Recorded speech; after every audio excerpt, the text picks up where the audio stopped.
እንደ ዛሬ አንጀቴ ቅቤ ጠጣ አንጀትሽ ቅቤ ጠጣ ዛሬ ማህሌት ከዛ አልጋ ላይ ወርዳ አንተ ከቅድስት አብረህ ትተኛለህ ማለት ነው ዛሬኛ እዚህ ነው የምንተኛው አንቺ ሌላ ክፍል ተዘጋጅቶልሻል እንግዲህ ማህሌት ታገኘውሽ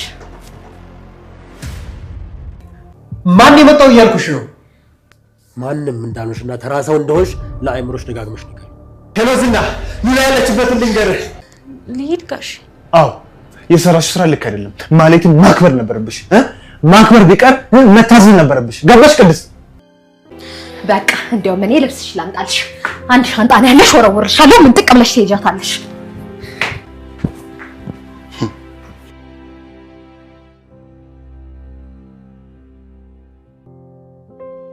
እንግዲህ ቅድስት በጣም ይቅርታ ይሄንን ሁሉ ያደረግነው ማህሌትን ለማናደድ ብለን ነው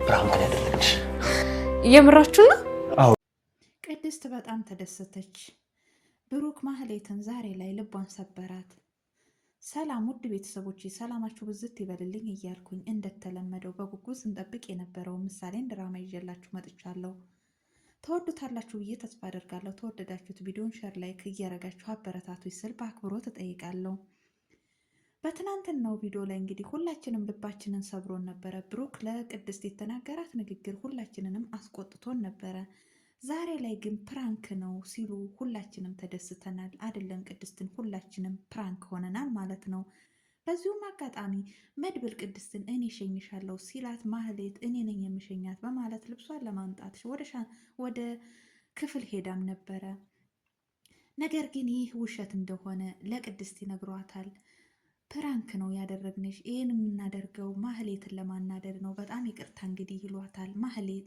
ቅድስት ማመን ያቀታታል ነይ ቀፊኝ በማለትም ይተቃቀፋሉ በጣም ትደሰታለች ማህሌትም ልብሷንና ሻንጣዋን ይዛ መጣች በዚሁም አጋጣሚ እንግዲህ እኔ ደስተኛ ሆኜ እኖራለሁ ቅድስት ከዚህ ቤት ተወጣች ተሆነ ወዲያ ምን ቀረብኝ በማለት ሐሳቧን ሁሉ አደላድላም ነበረ ነገር ግን አይደለም በዚሁም አጋጣሚ ስትመጣ እንግዲህ ልብሷን ይዛ ስትመጣ ቅድስትና ብሩክ ተቃቅፈውም ነበረ ትደነግጣለች ማመን ያቀታታል እንግዲህ አንቺ በጣም ጎርተሽኛል በጣም አስለቅሰሽኛል ብዙውን ጊዜ አስለቅሰሽኛል ዛሬ ላይ ግን የኔና የንቺ ነገር አብቅቷል የኔ ምርጫ ቅድስት ነች በማለት ይመልስላታል በጣም ትደነግጣለች በቆመችበት ትቀራለች አሁን ያሽና ያመጣሽውን ልብስና ሻንጣ ወደ ክፍል መልሺ ይላታል ትደነግጣለች መልሳም ትሄዳለች አስቢበት በማለትም እንግዲህ እነሱም ደስታቸውን ተደስተው እሷም ሻንጣውንና ልብሱን ልትመልስ ቀጥታም ሄዳም ነበረ ይጠሯታል ተመልሳም ትመጣለች አስቀምጠው እንግዲህ አንዳንድ ምክሮችን ይመክሯታል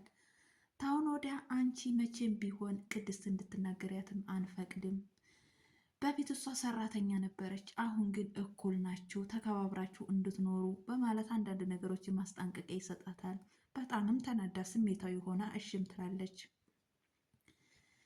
ሉላ ጠበቃውን አስያዘችው ዳጣና ሞገስ በዚሁም አጋጣሚ በጣም ደስ አለው ተደሰቱ ዳጣ በጣም እየተናደደችም ነበረ ይሄን ሰውዬ ገለዋለሁ እያለች ነበረ ነገር ግን ተይ ይሏታል በዚሁም አጋጣሚ ደላላው ለሉላ እኔ አንቺ ያለሽበትን እኔ ያለሁበት ታልመጣሽ ያለሽበትን ለዝና ነግራለሁ እያለ ሲያስፈራራት ሜሴጅ ልኮላትም ነበረ ሜሴጁንም ሲያዩ ሂጂ ብለው ይፈቅዱላታል ነገር ግን የሄደችው እሷም እነ ሞገስ የሷን ስልክ ጠልፈው እያዳመጡም ነበረ በዚሁም አጋጣሚ ስትሄድ ደላለው በጣም ይደሰታል ማመንም ያቅተዋል እንዴት መጣሽ ለካ ዝናን እንደዚህ ተፈሪዋለሽ ብሎም ይላታል ምን አለ አሁን ሳይሆን በጊዜ ተዋውቀው ይሆን በማለት እየደነፋም ነበረ በዚሁም አጋጣሚ እሷን እንዳያት በሩን ቆልፎ ልብሱን ለማውለቅ ይሞክራል ቆይ ተረጋጋ ቀስ በል ትለዋለች ድምጽህ ያምራል እስቲ አንድ ዘፈን ዝፈንልኝ ብላም ስትለው ይዘፍንላታል ስለሷ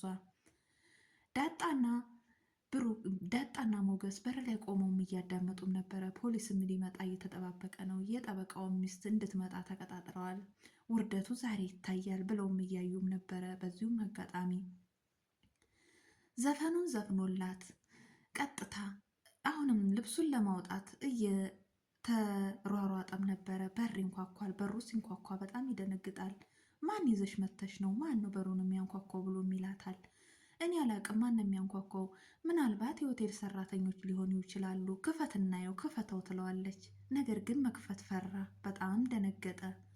በሩን ክፈት የሚል ድምፅ ሰማ። ፖሊሶች ነን ሲባል በጣም ደንግጦ ቀጥታ ለዝና ነበር የደወለው። ለዝናም ደውሎ ሉላ የት እንዳለች ያረፈችበትን ቦታውን ያለችበት ቦታ ይነግረዋል። ዝናም የሉላን ድምፅ ይሰማል። በጣም ይገረማል። በዚሁም አጋጣሚ ኃይል ሳንጨምር ክፈት ይሉታል። በሩንም ይከፍታል። ይያዛልም። ሞገስም በጣም ተናዶ አንተ ግን ልክስክስ ነክ፣ እንደዚህ አይነት ሰው የሰው ሚስት አያትመኝ ብለሽ ንገሪው ይላታል። እሷም ትነግረዋለች። በጣም ይደሰታሉ። መጨረሻቸው ግን ምን ይሆን የሚለውን ገና እምናይም ይሆናል። እነ መድብል እንግዲህ ለማህሌት ማስጠንቀቂያም ሰጥተዋት እንግዲህ ይቺ ልጅ በችግር ልገለይ ነው እያለችም እንግዲህ ኩሽና ውስጥ ደፍደፍ ስትልም ነበረ ርቧት። ቅድስትም መጣች። ቅድስትዬ ብላም ትላታለች። ገረማትና ቅድስትዬ አልሽኝ? አዎ ቅድስትዬ፣ እኔ እኮ ኩሽና ነሽ ብዬ በመጣ የለሽም፣ ትንሽ ራብ ብሎኝ እኮ ምግብ አሰራር ላግዝሽ ብዬ ነው ብላም ትላታለች።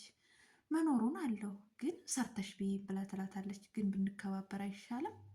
አዎ እንከባበር፣ በፊት አንቺ ሚስት እኔ ሰራተኛ ነበርኩኝ፣ አሁን እኩል ነን ብላም በዚሁም አጋጣሚ እሷ ከብሩክ ጋር እንደምታድር አንዳንድ የሚያናዳዱ ቃላቶችን ስትነግራትም ነበረ። እኔ በህይወት እዚህ ቤት እያለሁ መቼም ቢሆን አብረሽው አታድሪም እያለቻት እሷም ስትደነፋባትም ነበረ። ቅድስትም እንግዲህ ለምሳሌ ደስታዋን ነግራ በዚሁም አጋጣሚ ማህሌትን እንድናናድዳት ሂጂና ለአባዬ ዛሬ ቅድስትዬ ከኛ ጋር መተኛት አለባት፣ ማህሌት ከዛ ክፍል እንድትወጣ ብላም ትልካታለች። ምሳሌም ሄዳ ለመድብል ትነግረዋለች። መድብልም ለሞገስ ይነግረዋል። ሞገስም እንግዲህ መድብልም ለብሩክ ይነግረዋል። ብሩክም እንግዲህ የታላቅ ምክር አከብራለሁ በማለት እሷን እንዲያስወጣት ወስኗል ማለት ነው። እንግዲህ ምሳሌም እያደረገች ያለችው ነገር ቅድስትን የሚረዳ ይመስላል። በዚሁም አጋጣሚ ማህሌት በተኛችበት ይሄዱና እንግዲህ አይበቃሽም? እስከ ዛሬ ድረስ ክፍል የለቀኩልሽ፣ አሁን ላንቺ የተዘጋጀ ክፍል ስላለ እዛ ሄደሽ ማደር ትችያለሽ ብሎ ይላታል። በጣም ትደነግጣለች። እናንተ ሁላችሁም እዚህ ልታድሩ ነው ብላም ትላቸዋለች። አዎ ሁላችንም እዚህ ነው የምናድረው፣ ላንቺ የተዘጋጀ ክፍል ስላለ እዛ ደሬ፣ እስከ ዛሬም ክፍሌን ስለለቀኩልሽ ልታመሰግኝኝ ይገባሻል ብሎ ይህን ውሳኔ ይወስንላታል። ማመን አቃታት። በጣምም ትደነግጣለች።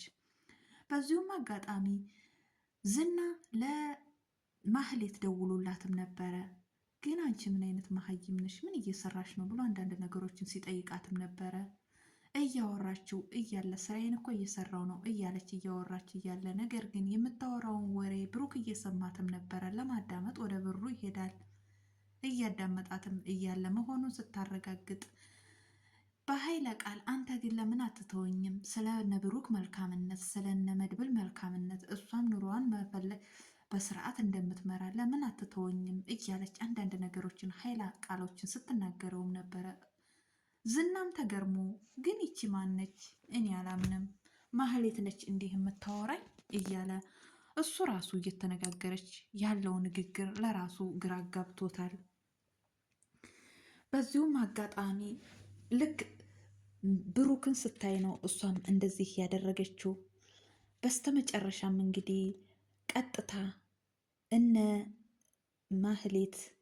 ማህሌት በተኛችበት ክፍል እነ ምሳሌ፣ ቅድስት፣ ብሩክ ሆነው ቀጥታ ሄደው አሁን ከክፍላችን ለቀሽልን ውጪ፣ እስከ ዛሬ ያደረግሽን ነገር የበደልሽን ነገር ይበቃል፣ አሁን እኛ ሶስታችን እዚህ ነው የምናድረው የሚል ምክክር ተመካክረው እንግዲህ ሄደው አናደዋታል። ይህንንም የሰራችው እንግዲህ ቅድስት ነች። ቅድስት ማህሌት ስትናደድ ምን ያህል ደስተኛ እንደምትሆን የምታሳየው እውነተኛ ታሪኳ ነው ማለት ነው። በዚሁም አጋጣሚ ምሳሌ ለቅድስት ግን ማን ነው ማህሌ የሚተኛው ብላም ትጠይቃታለች። አንቺ ነሻ ብላም ትላታለች።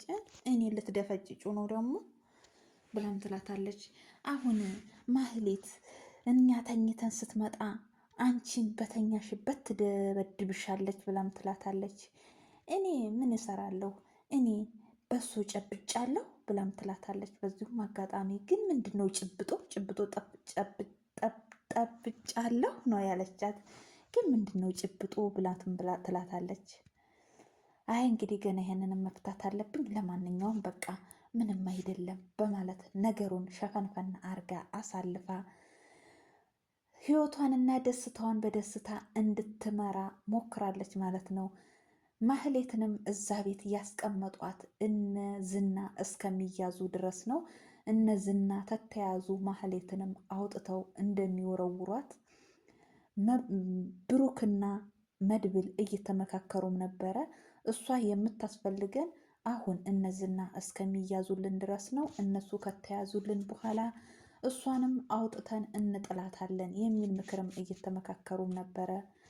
እሷንም እንግዲህ ከተኛችበት ከዚህ ክፍል ውጪ ብለው አስወጥተዋታል ማለት ነው። ውድ ቤተሰቦቼ ያቆመውም እዚህ ላይ ነበረ። ቀጣዩ ምን ይሆን በሚል ይዤላችሁ መመጣ ይሆናል። ለዛሬ ይዤላችሁ የመጣሁት ይህንን ይመስላል። ባይ ባይ።